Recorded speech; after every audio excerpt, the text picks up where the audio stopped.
안녕하세요. 저는 30대 후반의 보통내기 며느리입니다. 연애 1년에 결혼을 한 지도 1년인 늦은 나이에 결혼하고 늦은 나이에 결혼 생활에 대한 인생살이를 배워나가는 중인 사람입니다. 일찍이 결혼을 해서 이런 걸 다 배워나가더라면 좀 더 좋았을 텐데 제가 늦게 결혼을 하다 보니 그간 사회에서 인생을 많이 치며 살아서 그런지 내가 왜 결혼을 했다는 이유로 이런 취급을 당해야 해? 하는 울컥한 마음이 들어서 쉽사리 배워나가지질 않네요. 다른 집 며느리들보다 좀 덜 고분고분한 저 같은 며느리분들은 아마 공감을 크게 해주지 않을까 싶습니다. 아무래도 40줄 넘어서기 전에 결혼을 했다 보니 제가 좀 많이 서투르고 어색합니다. 결혼을 안 했지만 20살 때부터 직장 생활을 하면서 쭉 혼자서 자취를 오래 해왔었기에 혼자 집안에서 시간을 보내는 것이 상당히 익숙해진 상태였어요. 그럼에도 불구하고 함께 살고 싶다고 생각이 되는 남편을 만나게 되어 뒤늦게라도 인생의 변화를 줘보면서 결혼이라는 큰 결심을 해보게 되었는데요. 사실 지금까지는 결혼 1년차라 제가 남편에 대한 콩깍지가 덜 벗겨진 걸 수도 있지만 크게 손해보다는 생각 없이 함께 살고 있는 것에 만족을 하는 중입니다. 와인을 잘 알고 또 저만큼이나 자취 생활을 오래 하면서 혼자 밥을 오래도록 만들어왔던 남편이 부엌에서 시간 보내는 걸 좋아하는지라 옆에서 저도 좋은 와인을 많이 마셔볼 수도 있었고 그에 맞는 안주라든지 식사도 만나게 곁들여 볼 기회가 많았어요. 코로나로 연애하던 때처럼 친구들을 우르르 불러 와인 파티를 할 수는 없었지만 거리두기 인원 제한 내에서 잘 지켜가면서 저희 신혼집으로 지인들을 조금씩 초대해서 함께 한 주를 잘 보냈다면서 돈 들여주는 마음으로 금요일이나 주말을 와인과 함께 보내보곤 했습니다.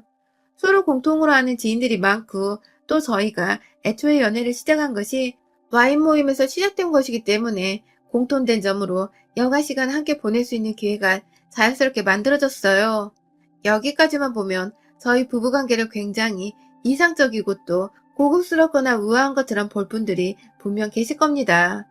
하지만 저희는 단순히 사회 모임이 많아져 가던 나이대의 싱글이기도 했고 뭔가 시간을 보람차게 보내고픈 마음에 와인 모임에 참석을 하게 되었던 것일 뿐이었고요.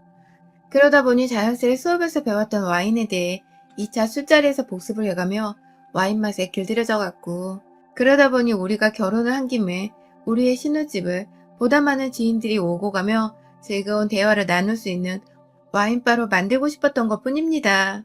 단순히 이 모든 건 허영이나 누군가에게 잘 보여지기 위해서 했던 일들이 아니라 우리 부부의 행복들 중에 하나였어요. 집으로 초대를 하는 상대는 비단 남뿐만이 아니라 저희 양가 부모님이나 친인척들도 주고 초대를 해왔어요. 양가 부모님은 언제든지 오셔서 맛있는 식사를 대접해드리고자 하는 마음에 늘 열려있는 듯 오시라고 말을 하는 편이었고요. 그래서 저희 친정 부모님도 주말을 맞아 잠깐 서울에 다녀가시면서 저희 집에서 즐겁게 머물다 가곤 하셨고 비교적 가까이 살고 계시는 저희 아버님도 비록 혼자이긴 하시지만 심심하면 저희 집에 다녀가셔서는 맛있는 며느리밥을 드시고 가려 하곤 하셨습니다. 결혼하기 전부터 늘상 혼자 계신 아버님 걱정을 많이 하던 남편도 신혼집에 자주 찾아오시며 얼굴을 보여주시고 스스로도 재밌어 하시는 아버님을 보며 걱정하던 마음을 좀 놓는 듯 했고 저도 저를 편안하게 생각해주고 와서 밥 한 끼라도 잘 먹고 가주는 아버님께 감사한 마음이 상당히 컸습니다. 양가 부모님과 잦은 교류를 하면서 비로소 우리가 늦게 결혼하게 되었으나 정말로 한 가족이 되어가는 듯 했고요. 그래서 남편도 그렇고 저도 그렇고 지금처럼 지내는 것에 참 만족을 했습니다. 코로나가 터졌어도 가족들 간에 밥 먹는 시간을 꼭 가져보기 위해서 누구보다 개인 방역도 열심히 지키면서 지내왔을 정도였어요. 남편한테 여동생이 있는데 저희 아가씨도 저 들어오고 나서 아버님이 유독 우리 집에 가려고 주말을 기다린다면서 즐거워하는 아빠 모습을 오랜만에 보는 것 같아서 너무 기쁘다며 저한테 고맙다는 말을 자주 해줬고요. 그래서 저도 아가씨 말하는 게 너무 예뻐서 아가씨를 봐서라도 아버님이 집에 오실 때에는 잘 드시고 가실 수 있도록 요리를 신경 써서 해버릇 했네요. 주말은 웬만하면 푹 쉬는 게 좋지만 제가 또 아무것도 안 하고 내버려두면 어색해서 몸이 근질거리던 타입인지라 요리를 하고 식사 준비를 하는 것에 크게 어려움은 없었습니다. 처음 한동안은 제 기분에 거슬린다고 할 만한 게 전혀 없었어요. 아버님은 오시면 그저 잘 보이고 싶다는 마음에 막 먼저 오시기 전부터 연락을 해서는 오늘은 뭘 드시고 싶으세요? 하면서 아부 어린 소리도 해봤고요.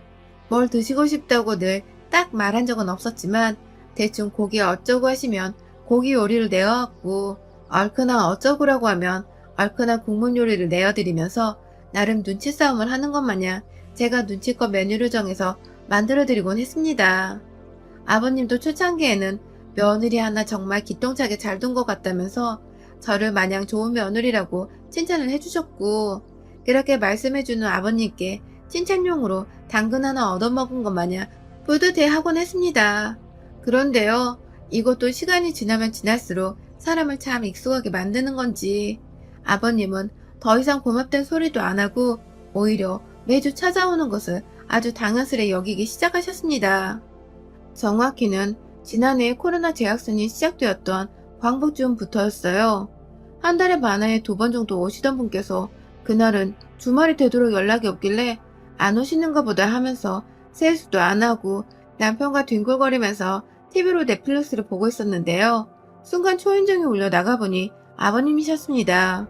들어오자마자 밥을 쫄쫄 굶고 있었다는 아버님은 아무 것이나 차려내달라고 하셔서 제가 일단 있는 대로 급하게 국까지 만들어서 한 끼 식사를 차려드렸습니다. 그날 아버님은 밥을 다 먹고 난 뒤에 뜨뜻하게 낮잠을 자고 싶다고 하시더니 평소 같았으면 밥을 먹고 한참 노시다가 남편의 차를 타고 집으로 가신다거나 혼자 운동을 하겠다며 지하철을 타고 가셨는데요. 그날은 슬그머니 저희 안방을 쳐다보더라고요.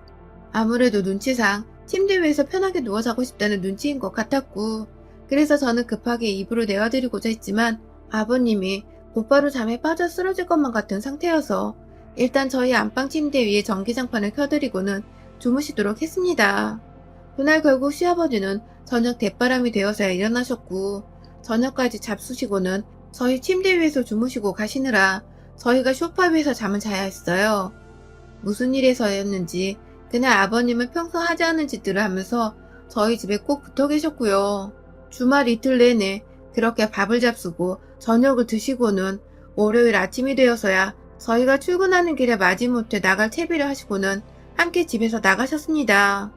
이것도 그냥 집에 계시겠다는 걸 남편이 부부가 없는 빈집에 그건 아닌 것 같다고 말을 꺼내서 결국 아버님이 입을 삐쭉 튀어나와서는 억지로 나선 것이었습니다. 꼭 옆에서 누가 작정하고 우리 집으로 들어오게 하려고 술술을 부리며 아버님을 조종하는 것만 같았을 정도로 이전에 보이지 않았던 행동을 하는 바람에 제가 참 난감했습니다. 이게 다 내가 너무 결혼 초반부터 정성스럽게 대접해드리고 뭐라도 늘 챙겨드리려고 했어서 아버님의 버릇이 나빠진 건가 싶기도 했지만 그럼에도 이번 한 주만 그러고 끝이 날 일이라고 생각을 하며 쉽게 넘겨버리려 했는데요. 그 주 후 아버님께서는 소름 끼치게도 정말 매주 저희 집에 찾아오셨습니다. 저희 집에 옷을 챙긴 가방을 들고 오시는 것도 아니었고요.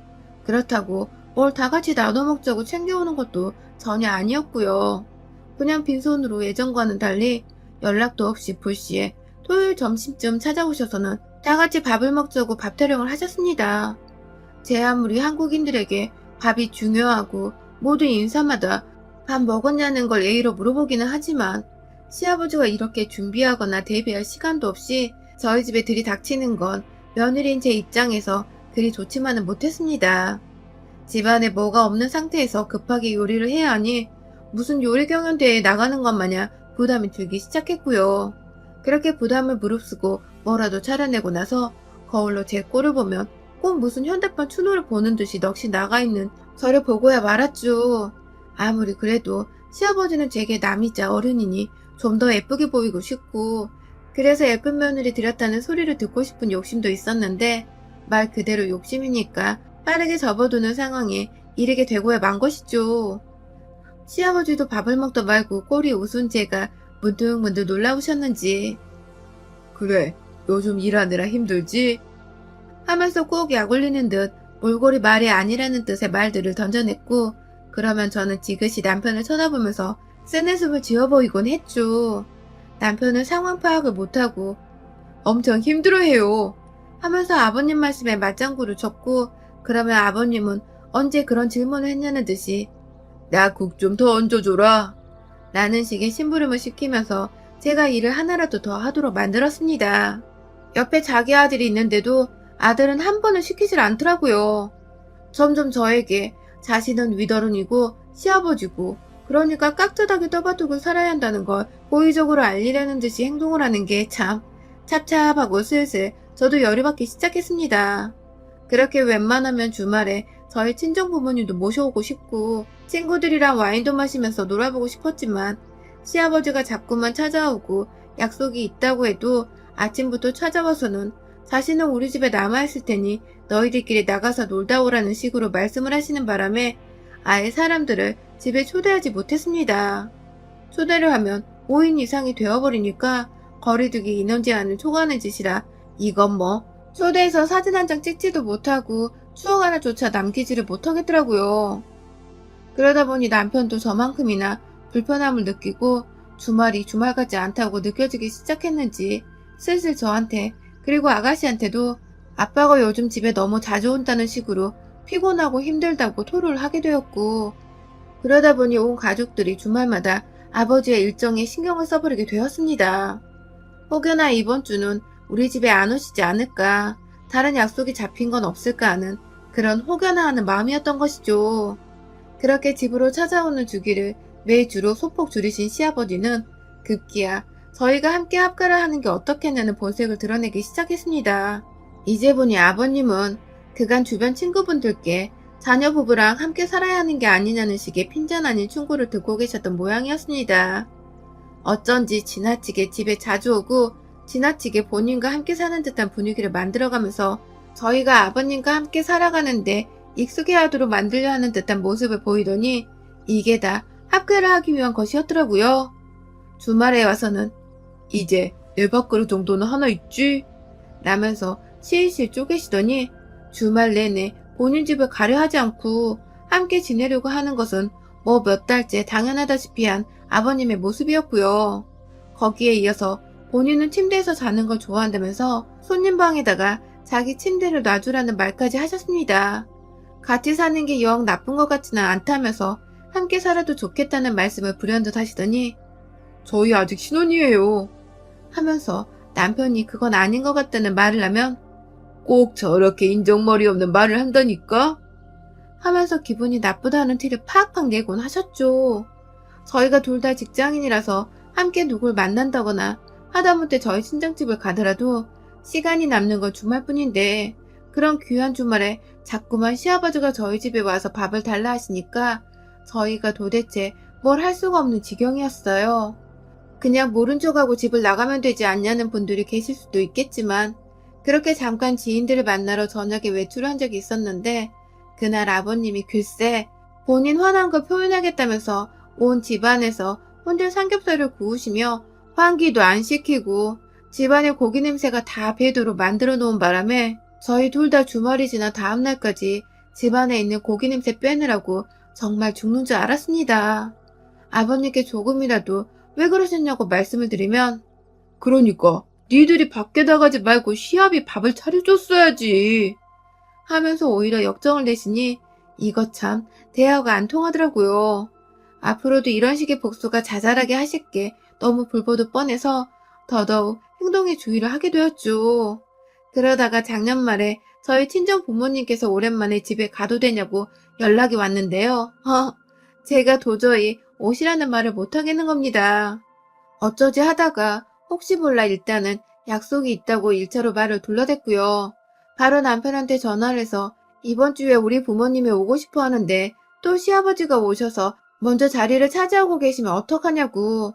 나도 우리 부모님 너무 보고 싶은데 이건 정말 너무한 게 아니냐고 막 화를 내니 남편도 이건 아니다 싶었는지 자기가 해결을 하겠다면서 전화를 끊으라고 하더군요.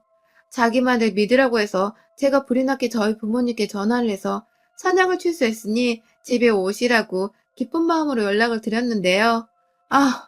진짜 그 주말에 시아버지는 또 연락도 없이 토요일 점심때 저희 집에 오신 바람에 졸지에 양가 부모님이 저희 집에서 함께 모이게 되었는데요. 남편의 말로는 시아버지가 이번 주는 집에 있겠다고 분명히 말씀을 하셨다고 하는데 시아버지는 뭐가 그리 불안하셨는지 내 침대에 잘 있나 보러 왔다. 하면서 손님방으로 들어가셔서는 저희 부모님이 그 방을 쓴 흔적을 보자마자 아니, 누가 내 방에 들어와서 잠을 잔 거야? 주인 허락도 없이. 하면서 화를 내버리셨어요. 그 바람에 저희 부모님은 졸지에 딸내미 집에 왔다가 A도 없이 사돈방에서 뒹구르며 장꼴이 되었고, 저와 남편은 도대체 왜 손님방을 자기 방이라고 우기며 저희 부모님께 눈치를 주는 건지 이해를 할 수 없다면서 시아버지께 더욱 악감정이 생겨버렸습니다. 남편은 잠깐 화났는지도 모르겠지만 저의 경우 제 부모님 앞에서 그런 기분 나쁜 태도를 보이는 것이 정말 승질머리가 차올라왔어요. 결국 저희 부모님은 뻘쭘한 분위기 속에서 다음날 아침 일찍부터 집으로 돌아갔고요. 시아버지는 역시나 일요일도 저희 집에서 보낼 심상이셨는지 아무렇지 않게 손님방 안으로 들어가시길래 제가 아버님, 이제 그만 집으로 돌아가시죠? 라고 성질을 결국 내버렸습니다. 생각 없이 방으로 들어가던 아버님은 너 지금 뭐라 했냐? 라고 성질을 부리셨고, 남편은 남편대로 저를 말리다가 그렇게 저희는 주말을 또 통째로 날렸어요. 아버님은 결국 저녁시간이라 졸립다면서 집에 가지 않고 저희 집 방에서 잠을 주무셨고, 저는 밤새도록 씩씩대면서 남편이랑도 한마디를 안 했어요. 중간에서 정리를 제대로 해주지 않은 남편이 이 시국에 코로나보다 더 재수없고 미웠으니 뭐 말 다 했죠. 신혼이고 뭐고 아주 1년차에 오만정이 다 떨어져서는 월요일에 출근하면서도 저는 시아버지고 남편이고 알아서 밥 처먹고 가라며 그냥 인사도 안 하고 회사로 출근했습니다. 그때부터 저희 친정아버지는 제가 걱정이 되셨는지 주기적으로 연락이 왔습니다.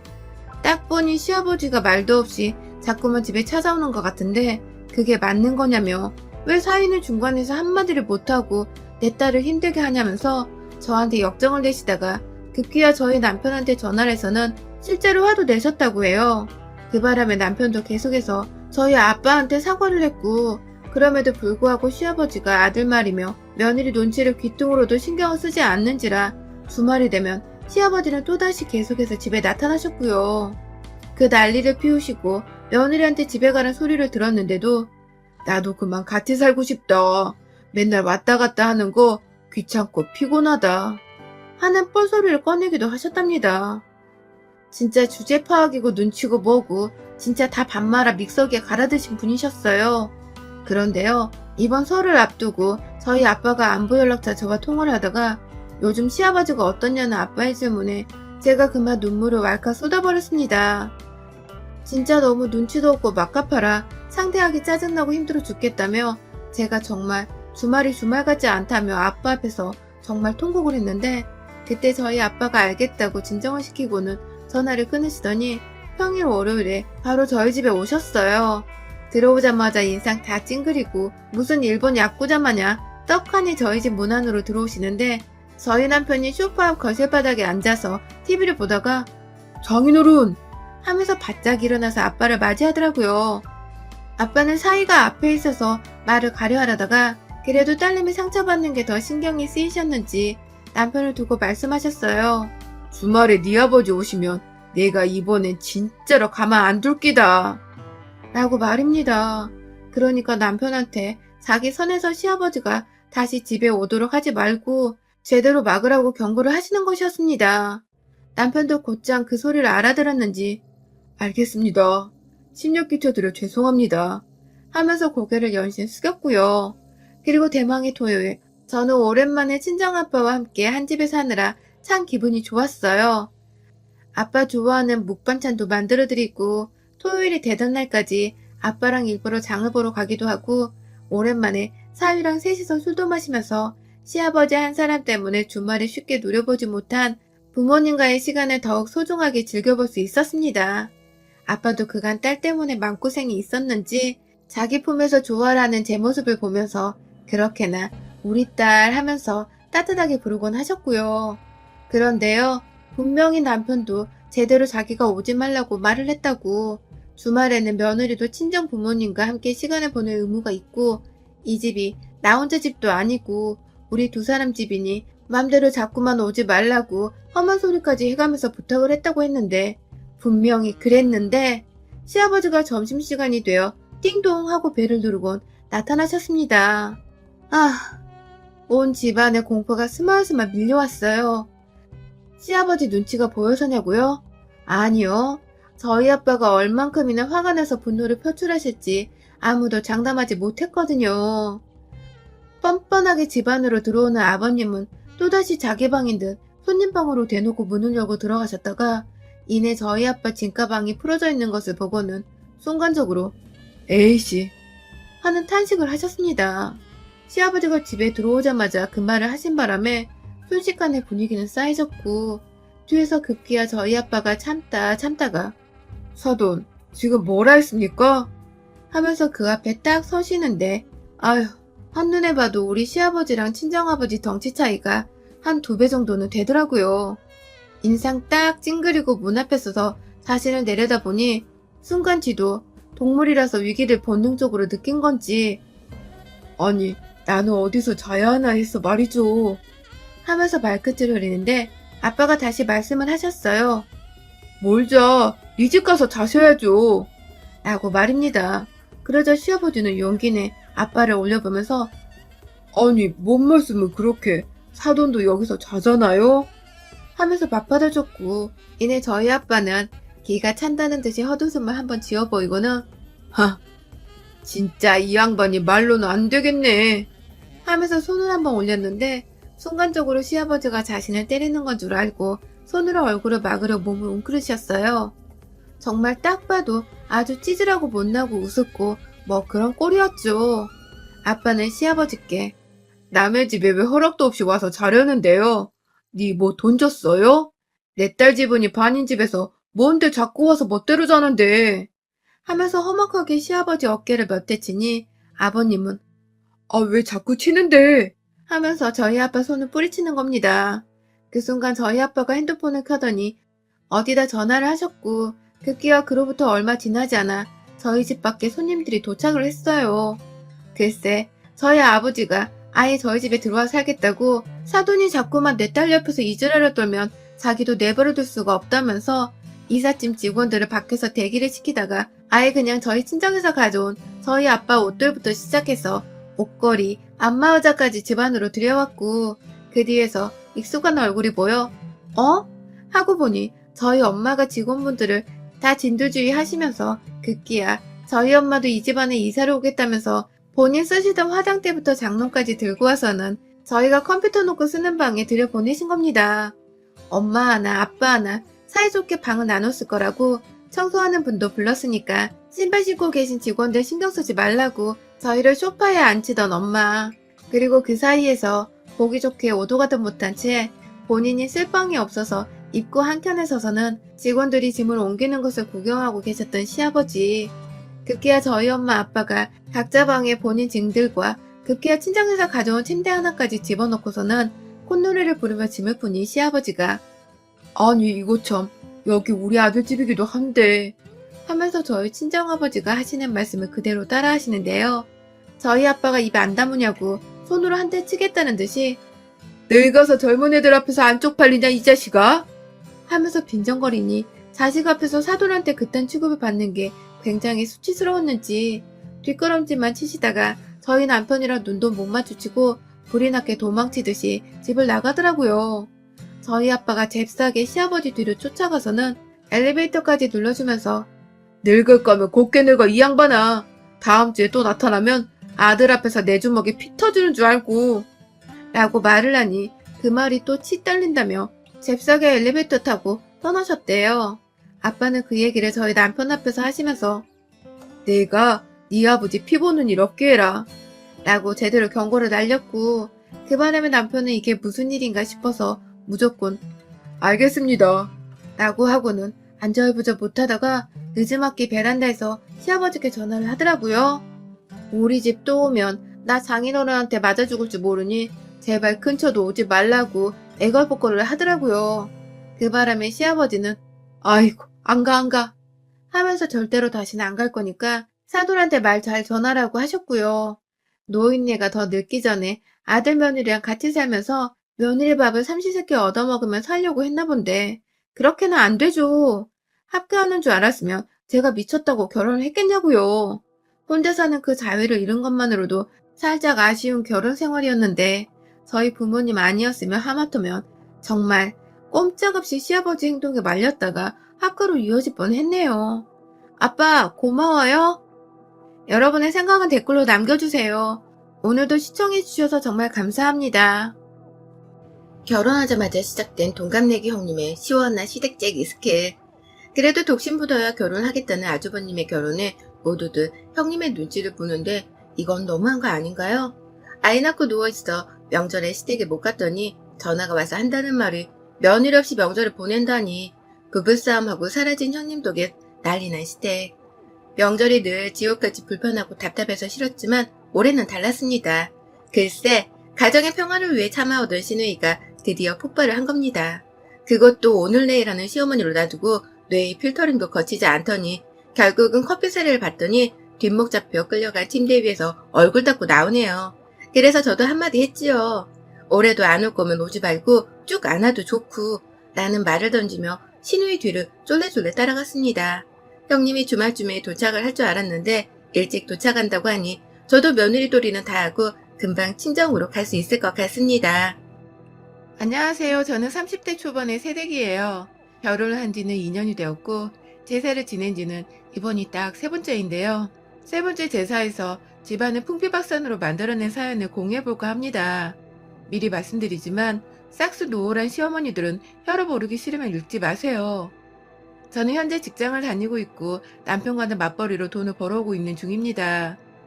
저희 남편은 이공계 계열로 고등학교 졸업하고부터 직장 생활을 쭉 하고 있고 저는 그와는 완전히 반대로 문과 계열로 하필 또 남편과는 극으로 다른 국문학과를 졸업하고서 현재 글과 관련된 에디터 일을 하고 있습니다. 저희 둘 다 하는 일도 다르고 적성도 달랐지만 성격은 굉장히 비슷한 편이에요. 감정에 솔직한 편이고 감정에 잘 휩쓸리기도 하고 울기도 자주 울고 그와 달리 웃기도 자주 웃으며 행복을 얻는 것을 누구보다 소중히 생각하고 사는 사람입니다. 인생을 사는 거 한 번뿐이라면 좀 더 나은 삶을 살아야 한다고 생각을 하며 벌써 학교도 졸업했고 직장도 다니고 있는 마당에 여기서 돈을 더 벌거나 성공하는 건 어렵다고 둘 다 생각을 하는지라 돈을 더 벌어올 수 없으면 사는 삶이라도 좀 더 나아지도록 노력을 해야 한다고 생각을 하여 늘 일상에서도 소소한 것에 쉽사리 감동을 받고 기쁨을 얻으려고 노력을 하면서 살고 있고요. 욕심을 부리거나 욕심을 느낄 만한 일들은 웬만하면 기피하거나 피하려 하면서 지금 사는 정도의 만족을 하고 감사하면서 지내려고 늘상 최선을 다하는 중입니다. 연애를 5년 했고 그쯤 되면 누구보다 서로를 비밀까지 꿰뚫어 보면서 더 잘한다고 생각을 하는 수준이었습니다. 그래서 저희는 결혼을 하면서도 우리는 누구보다 잘 살 자신이 있다고 자부를 하는 사이였어요. 싸워봤자 둘 다 싸움이 크게 가는 걸 싫어하기도 했고 저나 남편이나 싸우면 무조건 그날 화를 풀어야지 두 다리 뻗고 잠을 자는 성격이었던지라 길게 싸움이 이어져 본 적이 없었어요. 이 점은 결혼하고도 분명히 똑같이 이어질 것이라고 자부를 했고 실제로 저희는 지금까지도 결혼을 하고 나서 단 한 번도 싸움을 크게 하거나 하루 이상 지속시켜 본 적이 없습니다. 자존심이 상당히 센 편은 아닌지라 누가 잘못을 했던 간에 화부터 풀어보자는 마음에 먼저 나서서 사과를 하려 하는 편이에요. 잘 살면서 재밌고 알콩달콩한 신혼살림을 즐겨보다 보니 웬만한 사람들처럼 저희도 저희를 쏙 빼닮은 이세를 얼른 가지고 싶었습니다. 연애 기간이 길어서였는지 신혼을 더 오래도록 즐기기보다는 얼른 이세를 가지고 싶어서 신혼 초부터 남들한테 말만 안 했을 뿐 저희는 둘이서 정말 열심히 노력을 했어요. 아직 아이 소식이 들리지도 않았는데 우리 애는 성별이 어땠으면 좋겠고 커서 누굴 닮았으면 좋겠고 또 커서 뭐가 되었으면 좋겠다는 아이의 인생 설계까지 아주 신이 나서는 늘 기분이 째질 듯이 기쁜 상태로 아이에 대한 얘기를 나눠보곤 했습니다. 주변 사람들도 저희한테 아이가 생기면 정말 너무 예쁠 것 같다면서 아이를 빨리 가질 것을 슬슬 추천해주기도 했고 그래서 저희도 뭔가 기대에 부응하고 싶어서 얼른 아이를 가져보고 싶었어요. 그런데 생각보다 짧은 시간이었지만 아이 가지는 게 절대로 쉽지 않은 걸 알겠더라고요. 남들은 사고쳐서 결혼도 하고 불현듯 신혼여행에서 잘만 가지고 오는 애를 저희는 꽤나 몇 달을 넘게 공을 들여도 소식이 없는 걸 알고는 조금 이른감이 없지 않지만 인터넷에서 본 것대로 일단 병원에서 검사부터 받아보기로 했습니다. 서로의 몸에 문제가 있어서 검사를 받으러 간 게 아니라 임신을 준비하면서 통과 의례처럼 거쳐봐야 하는 일로 생각을 하라는 어느 블로거님의 말씀을 듣고서 저희도 겸사겸사 건강한 임신을 하고 출산을 하기 위해서 좀 더 신경 써서 병원을 찾아갔어요. 그런데 거기서 정말 예기치도 못한 소식을 접하게 되어버리고 말았습니다. 제 몸은 아주 지극히 정상이래요. 빈혈 수치, 혈소판 수치, 난소, 난자, 뭐 다 할 거 없이 건강한 상태였는데 정말 예상 밖의 결과를 접하게 되었어요. 단 한 번도, 감히 단 한 번도 생각을 해보지 못했던 폐쇄성 무정자증이라는 겁니다. 정자가 몸 안에서 만들어지긴 만들어지는데 그게 몸 밖으로 배출이 안 되니까 임신까지 연결이 되지 못하는 것이래요. 정말, 정말 하늘이 노래지고 무너질 것 같다는 게 딱 그때 느껴지더라고요. 다른 사람도 아니고 연애를 무려 5년이나 한 내 남편이 무정자증일 줄이야. 그날 저희는 병원에서 선생님 앞에 앉아 한참을 울었고 밖으로 나오고 나서도 그리고 집 안에 들어가서도 정말 한참을 서로를 붙잡고 울었습니다. 한 며칠 동안 제정신이 아닌 채 살았습니다. 요즘 아이 없는 집들이 많다고는 하지만 전 아이를 가지고 싶어 하던 한 사람이었기 때문에 그 절망감이 상당했습니다. 입양도 고려를 해볼 수 있었겠지만 강아지 한 마리도 제대로 키우지를 못하는 제가 남의 아이를 얼마나 내 자식처럼 잘 키워낼 수 있을까 싶어서 생각처럼 가벼운 마음으로 결정을 할 수가 없었습니다. 그리고 며칠 지나지 않아 남편이 저한테 그러더라고요. 자기 부모님께는 완전히 비밀로 해달라고, 그냥 아무 곳에도 말하지 말고 우리한테 아이가 안 생기는 것처럼 해달라고 말입니다. 제 앞에서 눈물 머금고 하는 소리들이 참 애처롭고 불쌍해 보이기도 하더군요. 자기도 집안의 장남인데 얼마나 생각이 많겠냐고요. 저도 그래서 그냥 아이는 아직 가질 준비가 되지 않았다는 소리를 하면서 최대한 아이를 가지는 것을 미루는 척만 해보려고 했습니다. 그런데요, 생각보다 문제는 일찍 시작이 되었습니다. 정확히는 결혼 1년 차부터 슬슬 아이를 가져야 하는 게 아니냐며 시어머님께서 푸시를 하기 시작한 때부터예요. 갑자기 찾지도 않던 아이 타령을 하시면서 이제는 저희도 슬슬 아이를 가져야 하는 때라고 말을 하시면서 시키지도 않을 약을 지어보내시고 주변에 애 가진 사람들이 한 행동이라며 전설의 고향에서나 볼 듯한 구판 같은 걸 따라해보라며 행동 양식을 알려주기도 하셨고요. 벌써 아이들 이름을 지어와서는 손주 손녀 이름은 이게 좋겠다면서 딸이고 아들이고 가리지 않을 테니 부담 갖지 말고 숨풍숨풍 낳으라고 하시는데 제 속이 정말 천불이 나더라고요. 화가 나는 게 아니라 애를 못 낳는 이 상황이 너무 죄송하고 얼굴을 못 들게 서서 말입니다. 당장에 본인들 아들이 무정자증이라 애를 못 가진다고 아들 탓을 하면서 제가 화를 낼 수도 없는 노릇이고 옆에서 불쌍하게 자기 엄마를 바라보는 남편의 표정은 저를 더 애초롭게 만들고 그래서 결국 저는 또 제 입을 꾹 다문 채 알겠습니다 하는 대답만 이어갈 수밖에 없었습니다. 그러다가 작년 추석 때 저희가 코로나 때문에 시댁을 갈 수 없다고 연락을 드렸다가 정말 대판 혼이 났었습니다. 손이 가는 아이도 없는 주제에 코로나 때문에 제사를 빼먹으려 하냐며 어디서 배워먹은 버릇이냐고 옛날 분들인 저희 시어머니가 한참을 저한테 수화기 너머로 혼을 내시고 옆에 있는 남편까지 바꿔가면서 호루자식이라고 욕이란 욕은 다 뱉어내시는 바람에 저와 남편이 뒤늦게야 짐 챙겨서 급하게 시댁에 내려갔었는데요. 그때부터 시어머니께서 완전히 저랑 며느리한테 꼭지가 돌아버리셨었죠. 늦지막히 전화로 혼이 나고서야 시댁에 도착한 저희 커플을 보시더니 시어머니는 제 앞에 다가와 쓰고 있는 마스크를 손으로 강제로 벗어던지고는 뭐 이런 게 다 있어! 하면서 두 손에 주먹까지 쥐고는 흔들면서 제자리에서 소리를 지르셨어요. 그 바람에 옆에 서 있던 남편은 엄마, 요즘 코로나로 난리라서 마스크는 다 쓰고 살아 하면서 왜 그렇게까지 화를 내냐며 목소리를 높였고 그러자 시어머니는 우리 뭐 뉴스 안 보는 줄 알아? 코로나인지 뭐시긴지 위험하면 니들이 제사 지내기 전부터 조심하다가 와야 할 거 아니야 라고 하시더군요. 그러니까 시어머니는 제사는 무조건 참석을 해야 하는 것이었으며 코로나가 위험한 상황이었으면 저희가 알아서 조심을 하고 몸조리를 하다가 안전한 상태로 시댁에 와야 했다는 뜻이었습니다. 그런데 저희가 조심하기는커녕 아예 처음부터 시댁에 오려고도 하지 않았고 집안에 들어오면서 마스크를 벗지 않으니 오해를 하셨던 것 같아요. 저희는 단지 나라에서도 이동하지 말라고 하고 시부모님은 나이가 있으시니까 혹여나 저희로 인해서 코로나라도 걸리실까봐 걱정이 되어서 한 행동들이었는데 말입니다. 많이 서럽고 섭섭하고 오해를 당장에 풀고 싶은 마음에 여러 번 사실대로 이유를 설명해 드려보기도 했고요. 주기적으로 제사를 준비하는 내내 어머님 옆에서 아부를 떨어보려고도 했고 시키지 않은 일들, 애로 화장실 청소라든지 베란다 청소까지 싹 해가면서 저는 일하기 싫어서 안 오려고 했던 것이 아니라는 걸 무조건 어필을 하려고 했습니다. 하지만 생각보다 시어머니는 고집이 세신 건지 아니면 그냥 제가 싫으신 건지 제가 하는 행동들이 다 마음에 들지 않으셨나 봐요. 이미 늦었다는 눈빛을 보내면서 오히려 저를 무시하고 제가 뭐라 말을 걸려고 해도 제자리에서 피하거나 무시를 한 채 남편한테 대놓고 말을 걸어버리기도 하셨고요.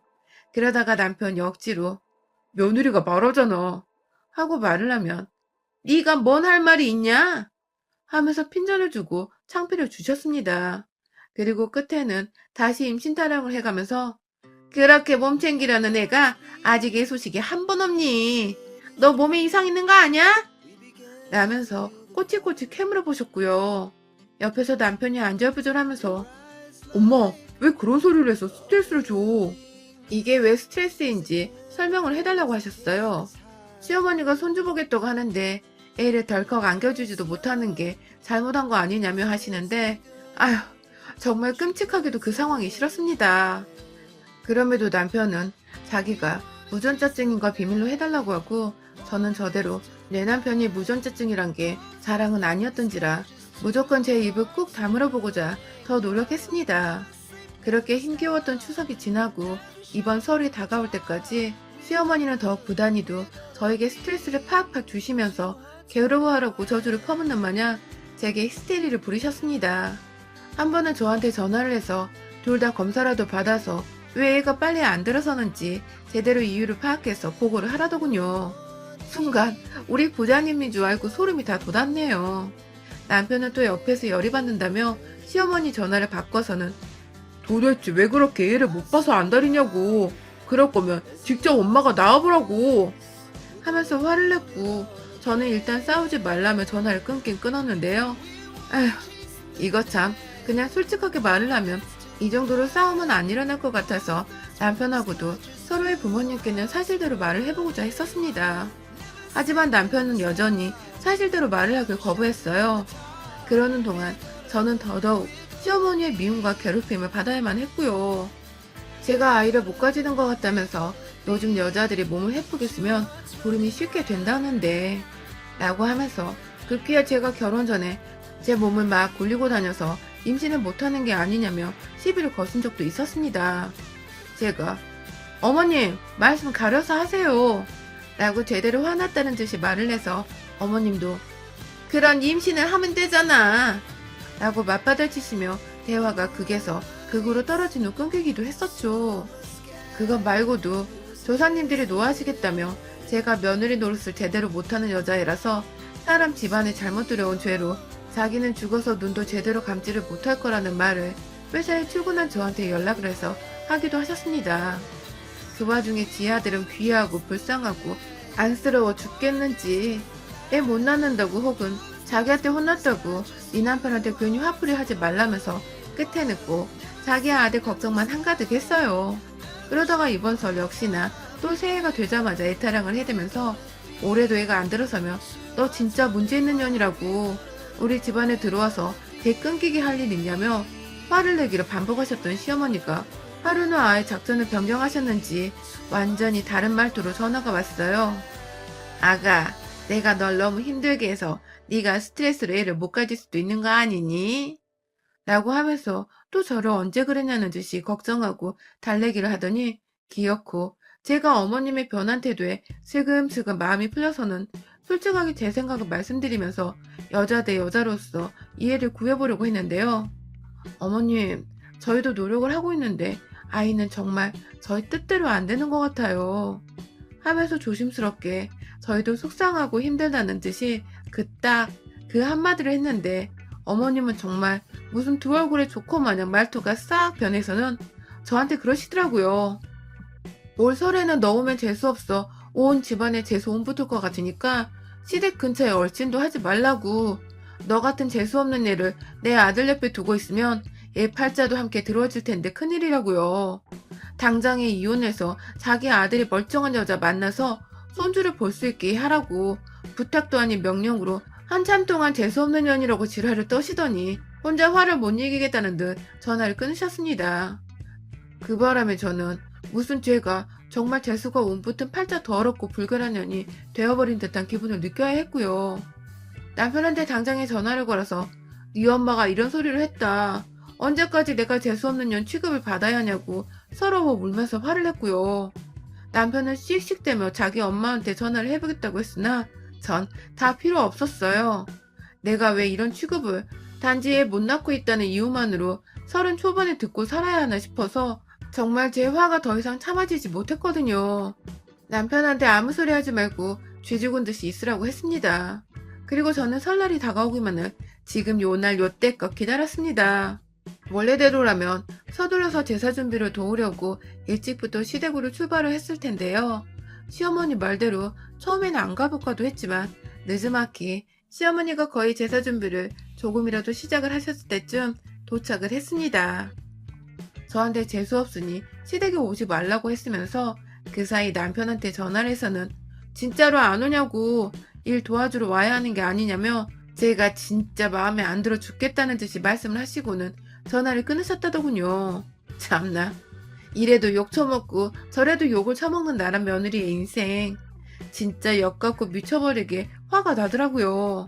그리고 시어머니는 급기야 저희가 시댁에 거의 다 도착했을 때에도 다시 한번 전화가 와서는 수화기 너머로 내비게이션 목소리를 들었는지 한참 동안 니들 우리 집 안 오고 어디 사돈댁이라도 가는 거냐?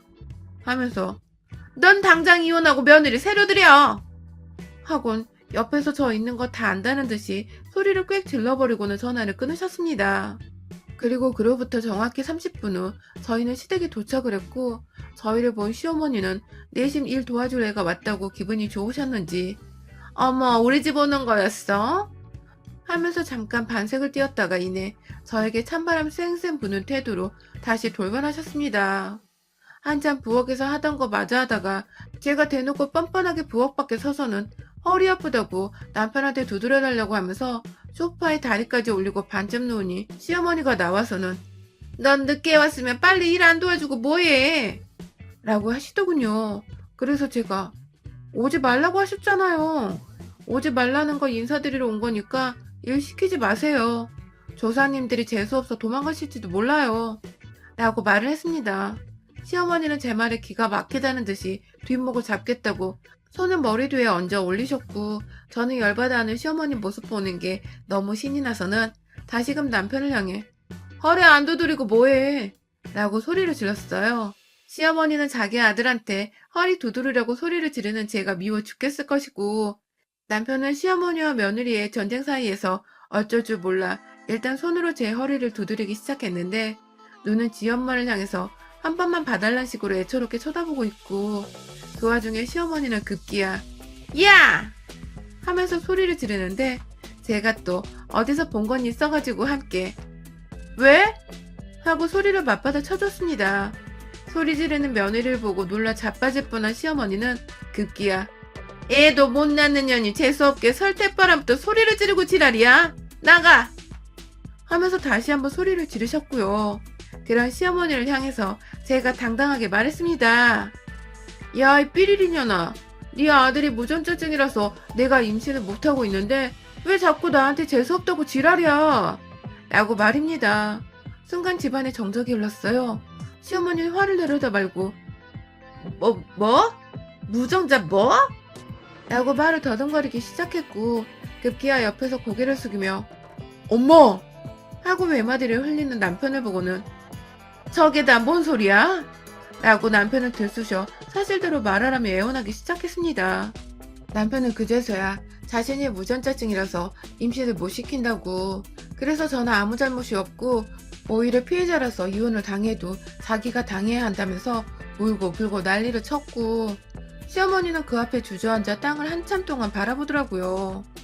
그리고 저는 그런 시어머니의 귓구녕을 향해서 아, 진짜 지랄을 떨어도 적당히 좀 떨었어야지. 네 뱃속에서 무전자증으로 재수 온 붙은 새끼가 태어난 줄도 모르고 어디서 만만한 며느리한테 지랄이야 지랄이 하면서 재수없는 년은 당신이라고 시어머니께 삿대질을 해가며 말을 하고는 한쪽에서 벽을 붙잡고 머리를 쥐어 싸매고 있는 시아버지께 인사를 드리곤 혼자 남편과 타고 온 차를 타고 친정으로 유유히 향했습니다. 시댁에 가서 자리 잡고 앉은 지 30분도 되지 않아서 일어난 일이었어요. 이게 다. 저는 그날 혼자 친정에 가느라 부모님 눈치가 보이긴 했으나 부모님께도 남편에 대해서 사실대로 말하며 시댁 어른들과 대화를 할 시간이 필요할 것 같아서 혼자 자리를 비켜준 것이라고 애들로 핑계를 댔고 저는 이번설을 이렇게 친정에서 모처럼 두 발 뻗고 편안하게 쉬다가 휴일 끝나면 서울로 올라가려고 합니다. 남편은 뭐 잘못한 거 없는 사람이었지만 그동안 자기 무전자증인 거 비밀로 해준 대가로 제가 시어머니한테 얻어쳐먹은 욕과 수모를 생각하면 두 발로 걸어서 서울집으로 돌아오게 하더라도 제 화가 제대로 풀리지 않을 것 같았습니다. 지금도 자기 전에 잘 자라고 문자가 왔고 하루 종일 자기는 우는 시어머니 달래주느라 밥도 제대로 못 먹었었다면서 엄마가 너한테 미안해하고 있다면서 화를 풀었으면 좋겠다고 하는데요. 애 못 낳는다는 이유로 남의 집 자식한테 그런 욕을 퍼부었던 시어머니의 머릿속을 일도 전혀 이해할 수가 없겠더라고요. 완전히 제가 불임이었더라면 하마터면 이 집안에서 평생토록 욕을 먹었을 거라는 생각이 들어 지금도 솔직히 아찔하답니다. 이대로 그냥 시어머니가 좀 더 오래도록 울고 불고 자기 자신